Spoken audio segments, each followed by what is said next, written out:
never taken this rivalry for granted.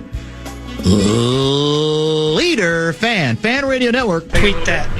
And KFAN.com. 2 minutes and 26 seconds past 3 o'clock Central Standard Time. We welcome you back to a Friday Football Beast edition of the Bumper to Bumper program at the start of what is promising to be an extremely balmy weekend here in the Twin Cities of Minneapolis and St. Paul.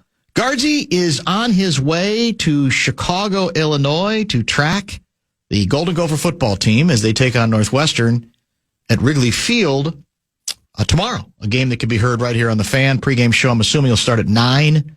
Opening kickoff just past 11. So Brett Blakemore is back in that chair. I am the host of the program. My name is Dan Barreiro, former Inkstand Wretch newspaper of the Twin Cities. A bit of a swap from a guest standpoint today. Lavel joins us usually at 5:30 on Fridays. He joined us yesterday so we could accommodate the very busy schedule of Russo Radio. Russo is scheduled for 5 o'clock, so you're off the hook for Top 5 at 5, Brett Blakemore.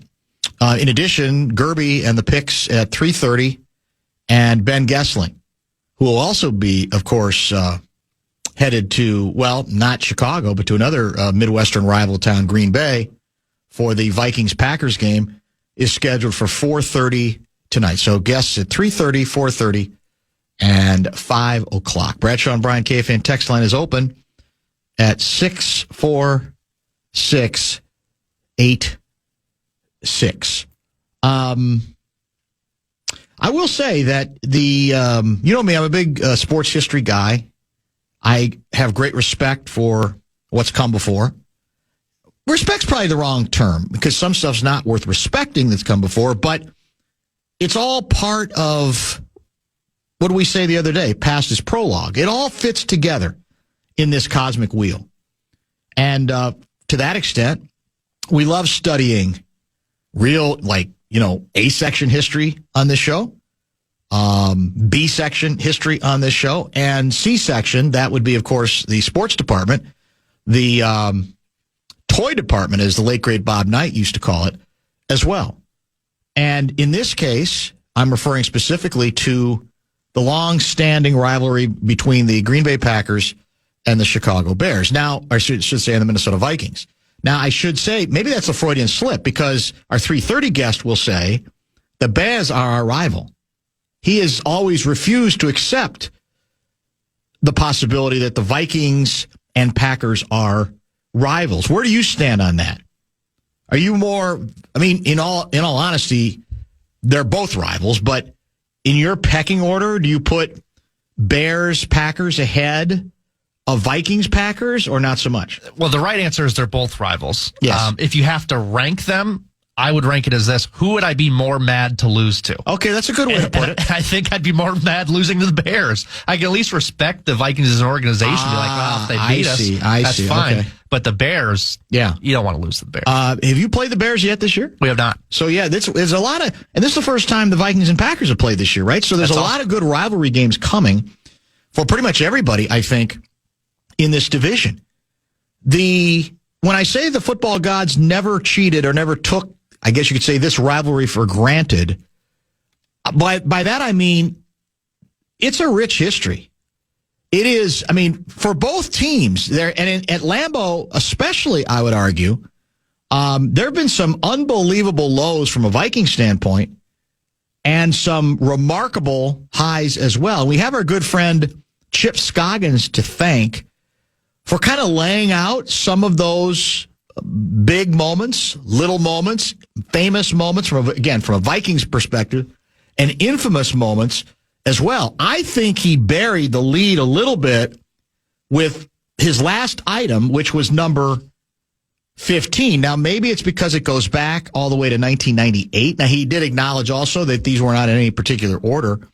I would put this one closer to the top, and some of the kids have heard about it, but maybe weren't around for it. I was there for that game at Lambeau Field. I can remember it like yesterday, and it remains, for me, covered many, many, many games at Lambeau over the years. it remains for me the single most memorable moment between Vikings and Packers, again, from the Vikings positivity standpoint. And that, of course, would be 1998, the fifth game of Randy Moss's rookie season. He'd been good, but that night he officially and completely arrived. And I did find a series of highlights that lays out pretty effectively what it felt like from a broadcast standpoint, from an atmospheric standpoint that night. It was a Monday night game, and it was in fairly inclement weather. Pre-game, I don't remember what TV station I was affiliated with then, but doing some pregame stuff, and it was wet. Then it was raining. Now, by game time, my recollection is most of the rain had abated a bit. I'm sure we have people in our audience who were at that ball game because, as I said, I remember it very well. But it was all about Moss. It wasn't like he was the only guy who played well for the Vikings, but it was mainly about that, oh my God, this guy's wired different. He's built different. And to a certain extent, the Green Bay Packers were never the same in terms of their approach to drafting and signing cornerbacks and safeties after this particular game involving Moss. Let's listen. I think it's going to be mainly Al Michaels, Danny Deerdorf, and a couple of others on the call and the analysis. Let's go down memory lane as a good example of the football gods never taking this rivalry for granted.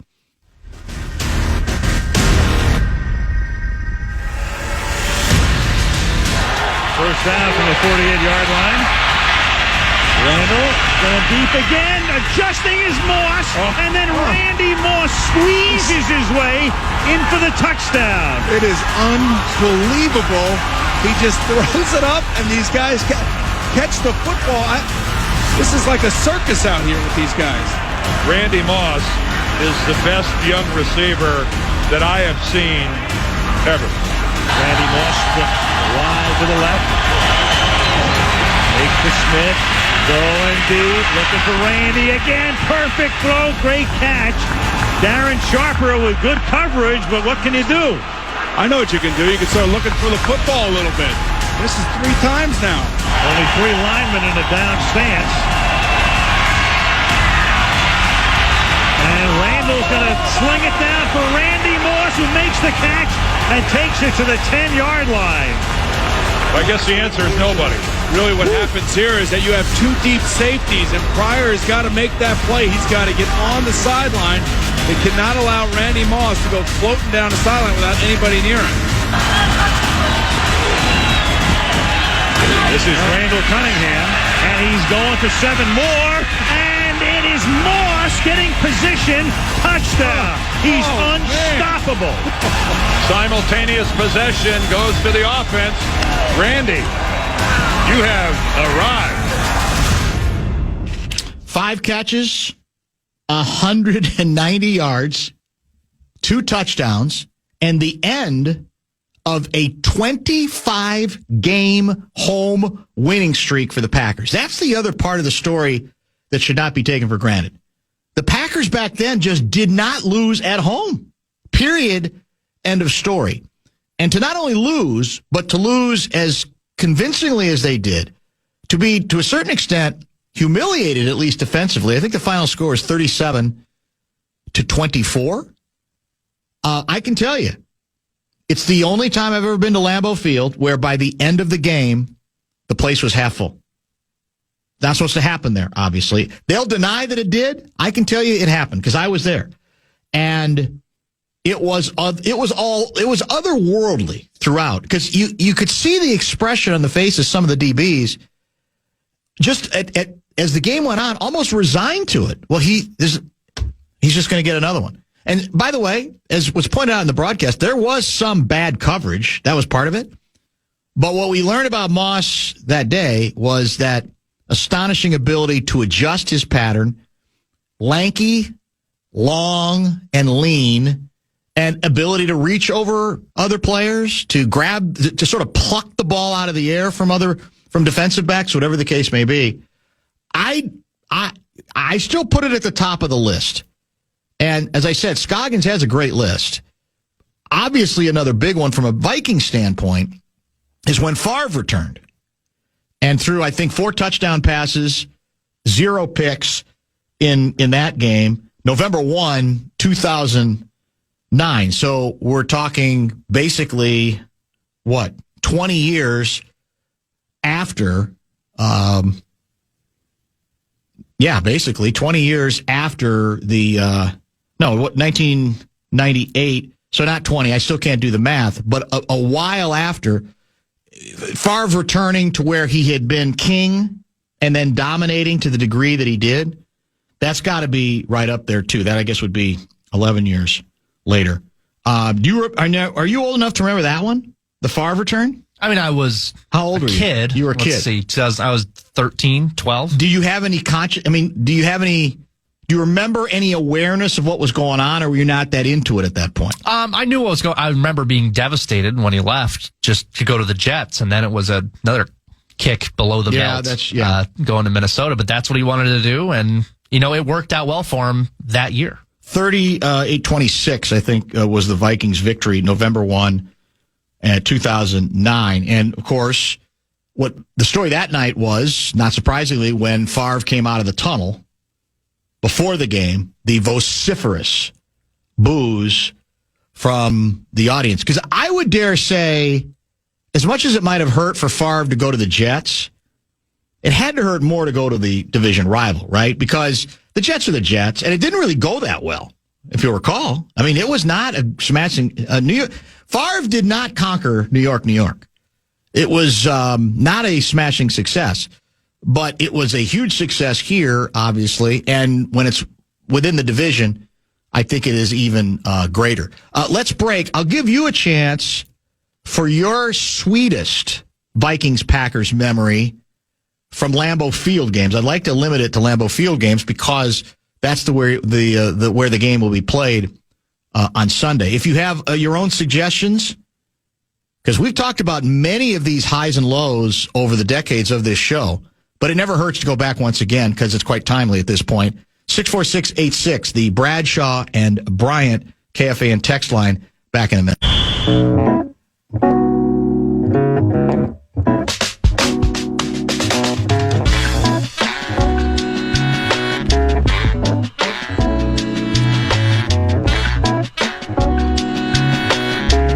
What's your game, Brett Blakemore? Packers, Vikings at Lambeau. What's most delicious to you?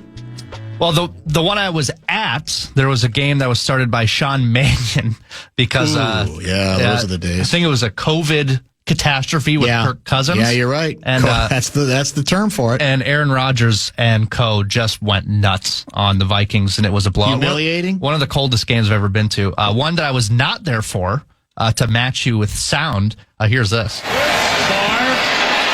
Lays it up for Freeman, and it's incomplete. Or did he make the catch at the 15? Yes. What are they going to rule it? He caught it? Touchdown! He did what?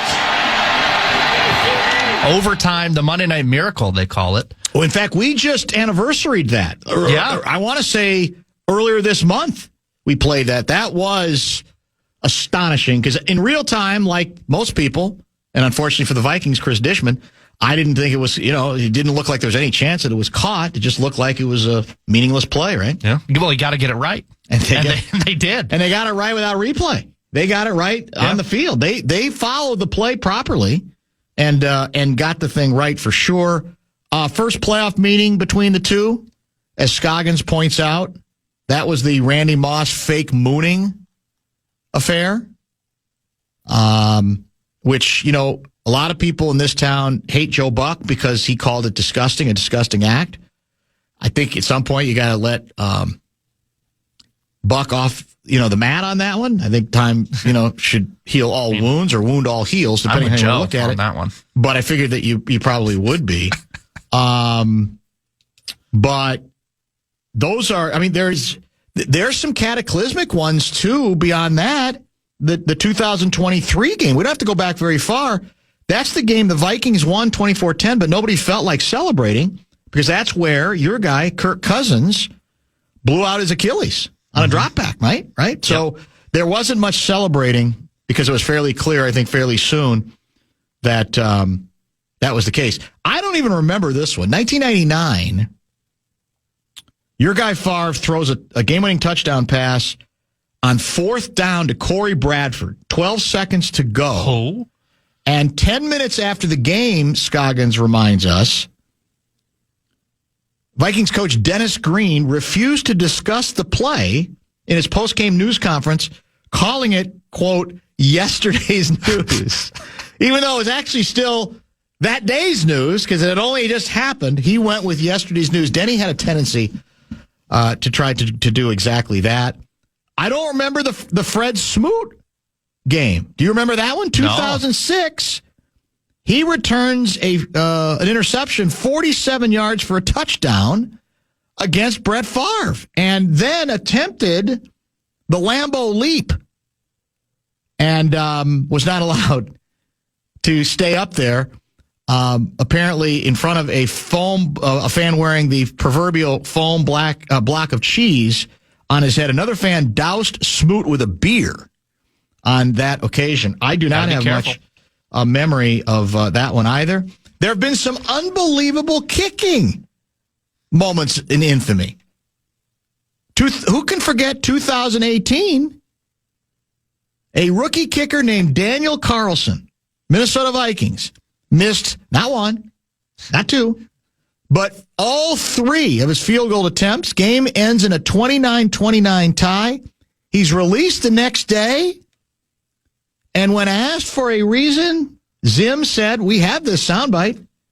Did you see the game? Did you see the game? That's it. That's what that's from, that moment. That's how rich this history is. This is big-time stuff. I also forgot that in 2013, the teams tied 26-26. And on that occasion, the Vikings blew a 16-point lead in the 4th quarter. It goes on and on. There are many, many more, and many of you have offered up some of your ideas. I didn't realize that Aaron Rodgers, did you mention this? Made his first career start for the Packers against the Vikings.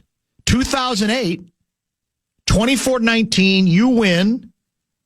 Pretty pedestrian numbers, 178 yards passing and 1 touchdown.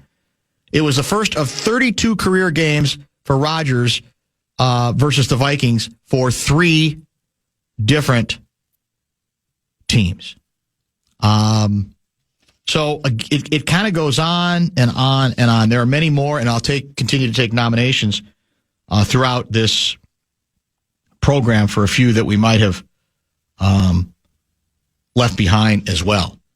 Bradshaw and Bryant KFAN text line is 64686. By the way, Carlson's still the Raiders kicker, correct? Isn't he? I think Daniel so. Carlson? Made a good living. Yeah, and he was, I don't think he's at the top of the kicking game any longer, but we definitely panicked and overreacted in his case. It was, we paid for it, you could say, for a long period of time. Now, we look like we're in very good position when it comes to kicker right now. It looks like we've got a short-term and a long-term kicker in your guy, Will Reichard, but nevertheless. I don't think that Joe Buck realized that the Packer fans mooned the Vikings team buses routinely. Moss was having some fun. Yeah, that was the Moss comeback. The Moss comeback at the time was he was only doing what was done to routinely done to the Minnesota Vikings. Somebody's mentioning the infamous Spurgeon win game. I don't remember if that game. I don't recall if that game happened at Lambeau Field. I'm not exactly sure. But I will tell you, as Chip also points out, 2012 regular season finale. Home victory over the Packers. But as he mentions, lost in the hoopla that day was an arm injury suffered by Ponder, listed as questionable for the playoff game. at Lambeau the following week.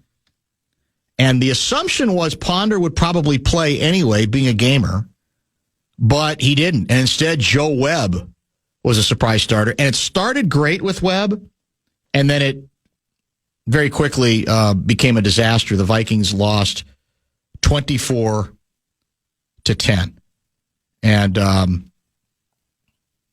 I don't say that's because, ironically, Ponder had just played a really good game, as I recall it, and people probably felt pretty good about him going into that game. But that was, in that situation, the backup was Joe Webb as well. Also worth mentioning, Jan 2, 2022, Vikings get destroyed 37-10. And the feeling was pretty funereal that it may well mean the end of the Mike Zimmer tenure. Cousins missed that game after testing positive for COVID-19. This is the game you're talking about. This was it. Sean Mannion's start. But what we forgot to, or didn't forget to mention, but we needed to add to what you had said, was he was peppered, was Zim, after the game with questions about whether Kellen Mond would start the finale against the Bears. Asked if he'd like to see Mond in action, Zimmer tersely replied, not particularly. And famously, when asked why not, he replied, I see him every day. Did you see the game? 8 days later, the Zimmer tenure in Minnesota was over. That's all good stuff, man. I mean, some of it's, painful, depending on who you're rooting for, but very, very rich. As I said, the football gods did not cheat. They've never ever taken this rivalry for granted. You know who else hasn't? Well, he'll say he has, because he'll say the Bears are our rival. Gerby, right around the corner. 40, he could go, 50, intercepted! And a touchdown! To the 10, he will score! It's time for the Bumper to Bumper award-winning NFL prediction segment on the Fan. Brought to you by Continental Diamond. Now, to help you break down this week's games, here's your favorite NFL wonk, Dan Barreiro. I wonder how vividly our next guest remembers 1998. Monday Night Football. October 5.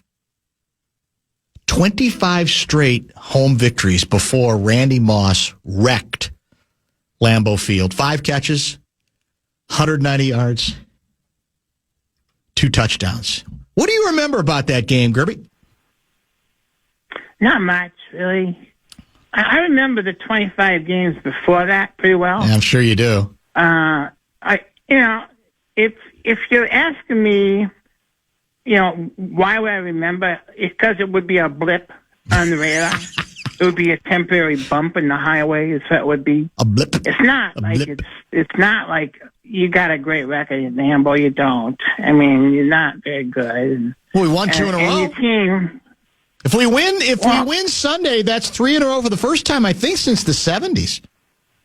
Well, and if the sun comes up in the west tomorrow, it will be the first time in an awful long time that's ever happened. It's been a while since it's done that. You're right about that. That's very true. Yeah, did you stay for that whole game, or did you? Because I was there, and a bunch of you loyal Packer fans left early. That building was 50% empty by the end of the fourth quarter. It was raining, Dan. A little rain is too much for you? I thought you were a tough guy. Well, it's not right. You don't go around putting your umbrella up. You don't? You don't do that. That's not considered good form. No, it was raining, and at that point in time, it wasn't a very close game. Those happen, Dan.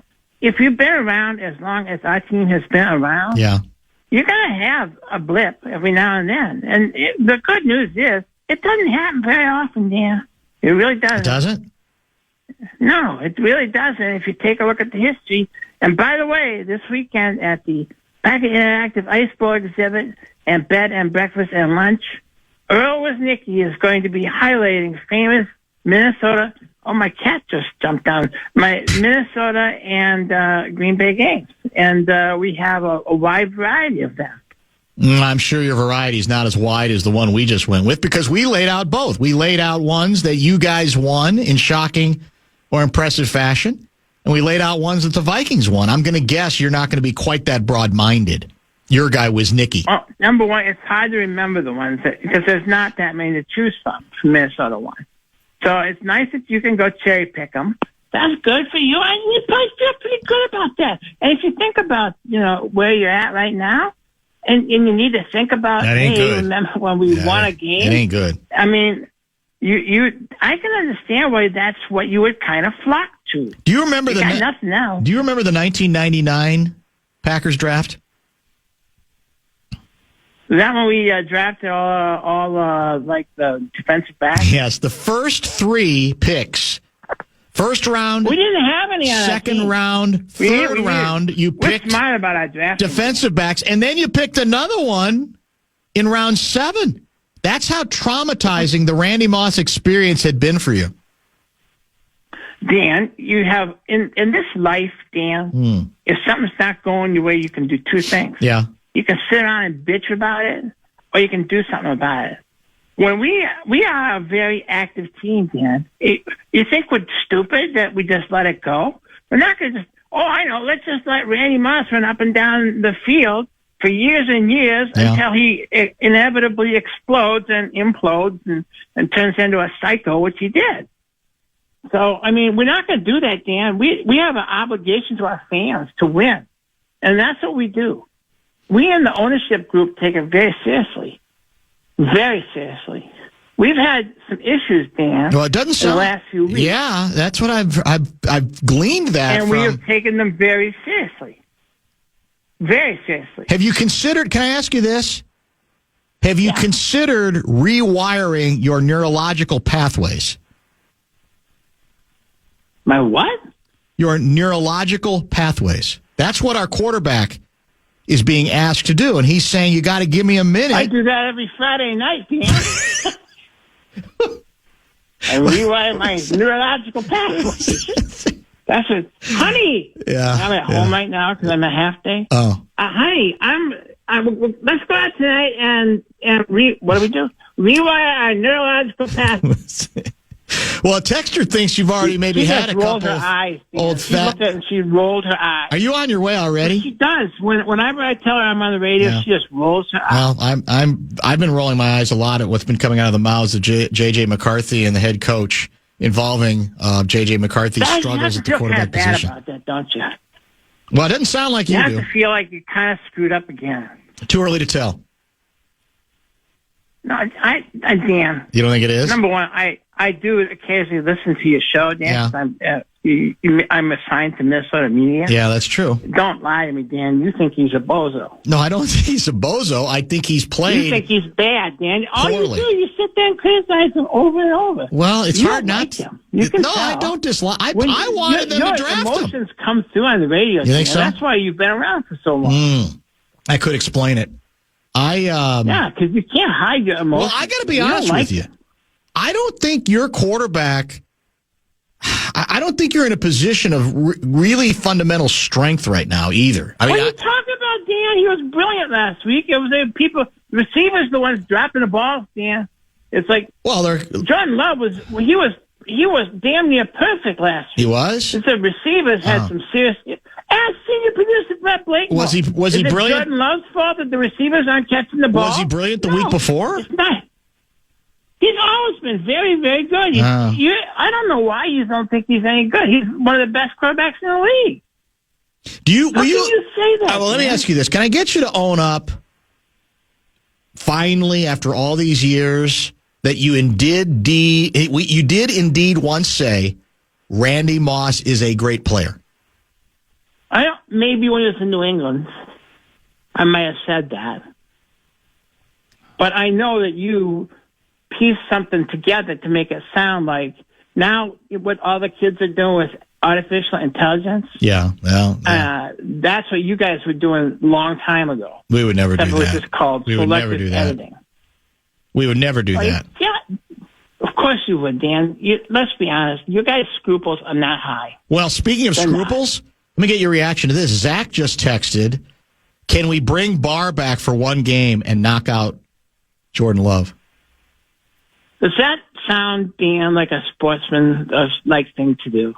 Does that sound like that's a good... You think that's cheap? A good sport? Is that cheap? You think that... I mean, you don't cheer other teams' injuries, Dan. You just don't. It's very, very low class. Are we super happy that Laporta is hurt in Detroit? No, of course not. I don't think people get hurt. Tucker Kraft, who's better than Laporta, he's hurt. He is good. He's out. I do like him. I'm not going to lie. Better than Laporta. No, I wouldn't go that far. I would. I'd go further. You would? Yeah, Tucker Kraft. Come on, man. Maybe the best tight end in football. And I know he was your pick, wasn't he? Didn't you tell people he's your pick? I was high on him, because we drafted Musgrave, and when I turned my list in, I said Kraft is better than Musgrave. I will. Musgrave's pretty good. Well, but he's not as good as Tucker Here's Kraft. what I will grant. I'm looking at the ESPN quarterback ratings. That's the total QBR. What does that mean? Well, there's an old-fashioned quarterback rating. What's the formula? I don't even understand it. I do think it takes... Do you believe that? Well, you might, because... I don't understand it, but I believe Let me give you my top... Kind of like religion. Well, a little bit. Let me give you the top 5 QBR quarterbacks, analytically speaking, right now. 1, Dak Prescott. Jordan Love. 2, Jordan Love. Drake May. 3, Patrick Mahomes. 4, Sam Darnold. 5, Jordan Love. That's pretty good company. Matthew Stafford is 6. Lamar Jackson 7. Daniel Jones 8. So that does bode well for your guy. Top 5. That's not bad. You take that. He should be number 1. You think so? But I got to tell you, it's because the receivers have been dropping the ball. Ask senior producer Brett Blake. Well, the Vikings have had not receivers been dropping the ball, Brett. Vikings had 8 drops last week from with McCarthy too. It's not a drop when it's 10 yards over his head. No, 10 yards? That's not a drop. No, that's probably... Jordan is putting that ball right on the money. Right on the money, and people have been dropping it. I've already sent him my recommendations on that. Can I give you another Jordan Love stat that's a little more sobering that you might not like quite as much? Man, you can make up any stats you want. This is... You know who wrote this? Ben Goosling. Star Tribune. Goosling. Yeah. He's a 4:30 guest. He's a homer. He likes your team. Is he? He's not as much a homer as Kevin Seifert is. I mean, Seifert is he's embarrassing. Jordan Love with a clean pocket. 127.5 passer rating. One of the best. 82% of his passes. 15 touchdowns, 1 pick. However, when pressured, quarterback rating of passer rating of 45.5, and he's completed only 38.2% of his passes. That doesn't sound like the clutch gene to me. It stands to reason, Dan, that if you're under pressure, you're going to be a little tougher. Well, that's quite an extreme, J.J. McCarthy is probably the first quarterback to ever have a negative quarterback rating. That's actually true. He is. I'd like to debate you, but you're not wrong on that. He has a negative...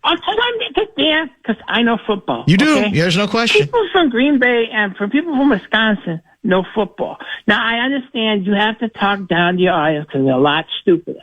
And they don't really understand how football works. And they never really have, which is one of the reasons you haven't won the Super Bowl. So I understand. But you don't have to explain crap to me, Dan, because I know football.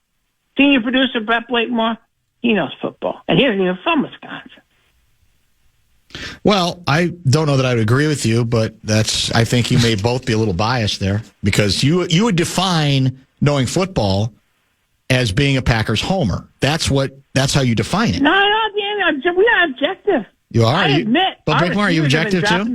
You're more objective than Gerby, but our receivers are dropping the ball. Yeah, our receivers are dropping the ball. You're more objective than Gerby, but that's not saying much. I mean, I see a tweet from yesterday from Pro Football Focus that Jordan Love is the NFL's highest graded passer against the blitz. So I don't know. I'm all confused. Well, I'll ask Houston at 4:30. Hey, Brian Flores, why don't you just blitz us?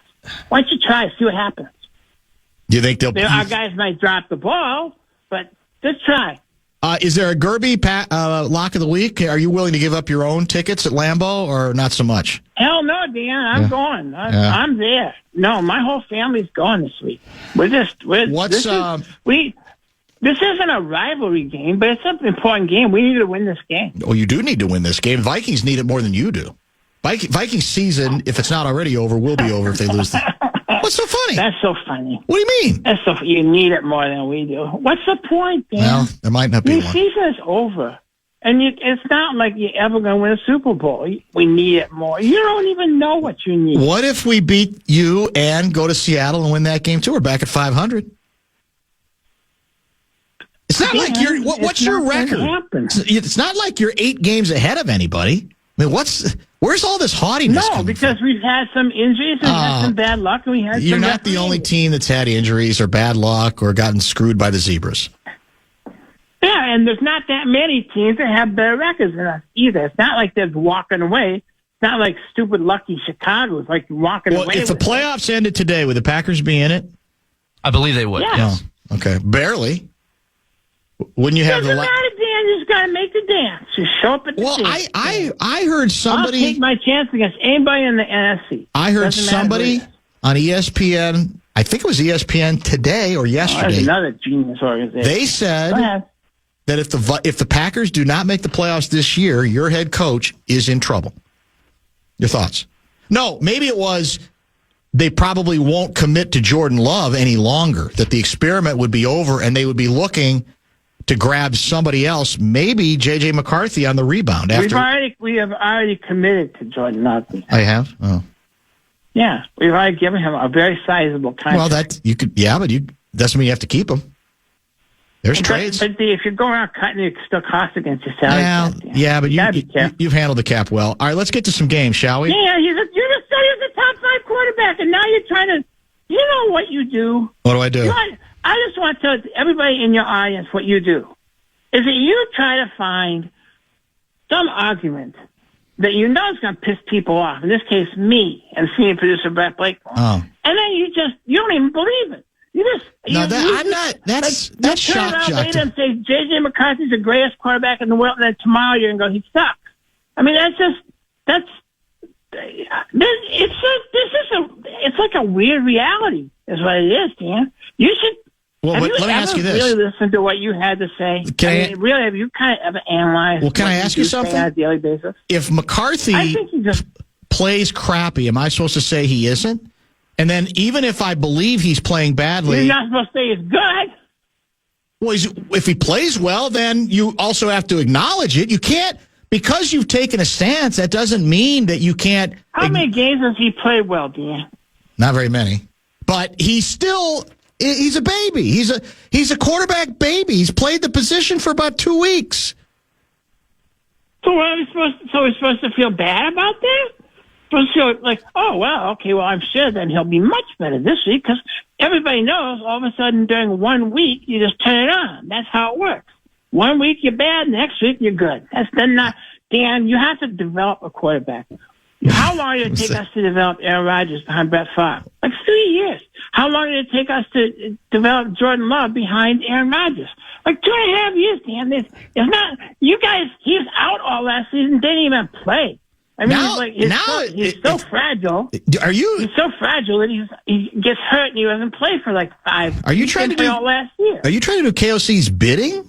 It sounds like you're apologizing you're excusing his performance. No, I don't really care, Dan. That's the funny part about it. I don't care if your quarterback's good or bad. Doesn't matter to me because you're not as good as us.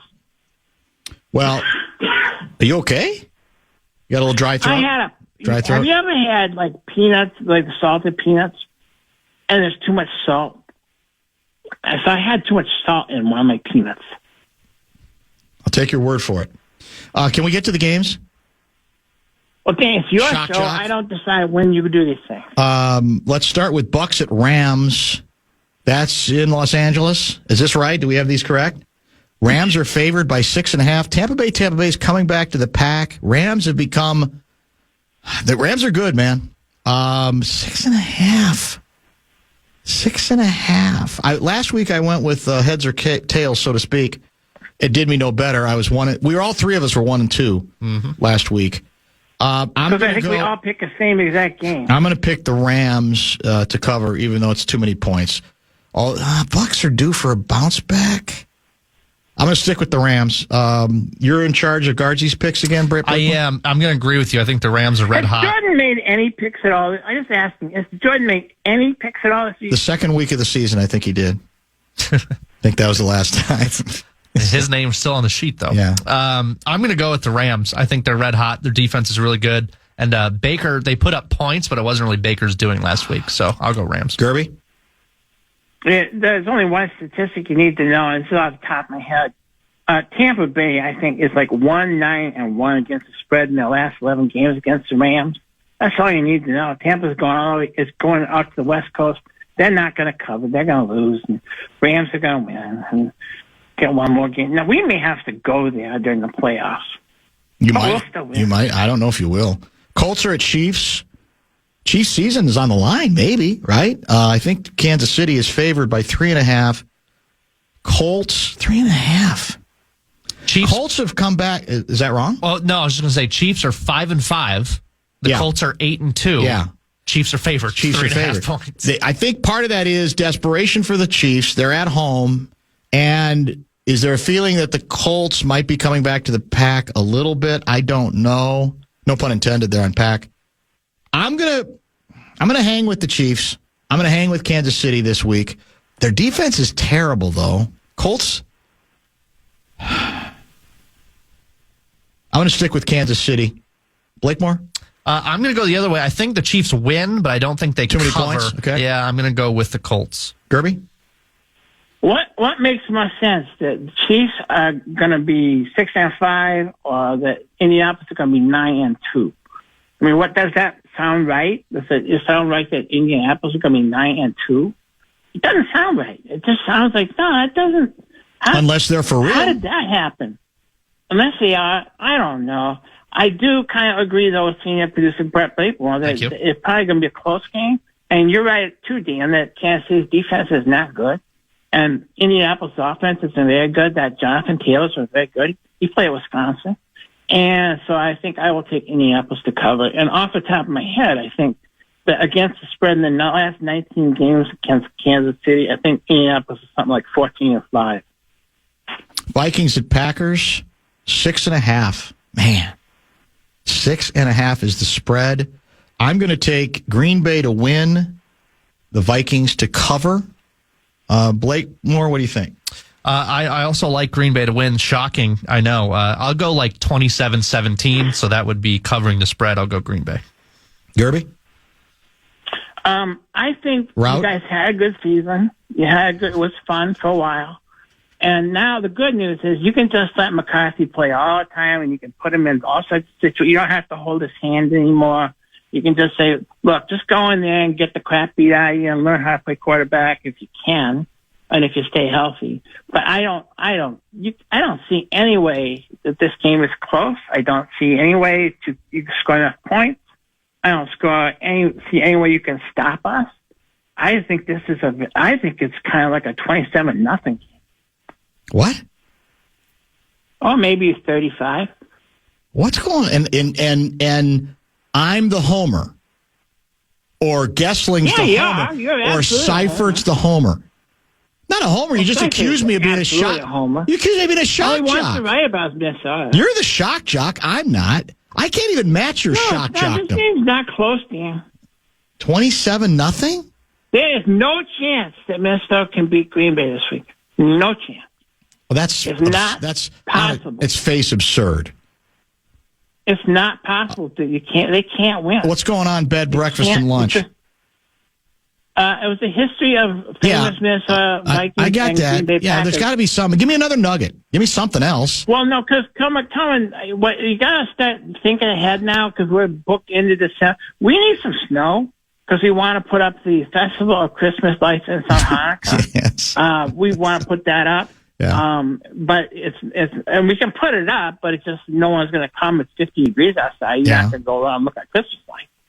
So we need to get some snow. So but we're now into the holiday season, as we like to say. Yeah.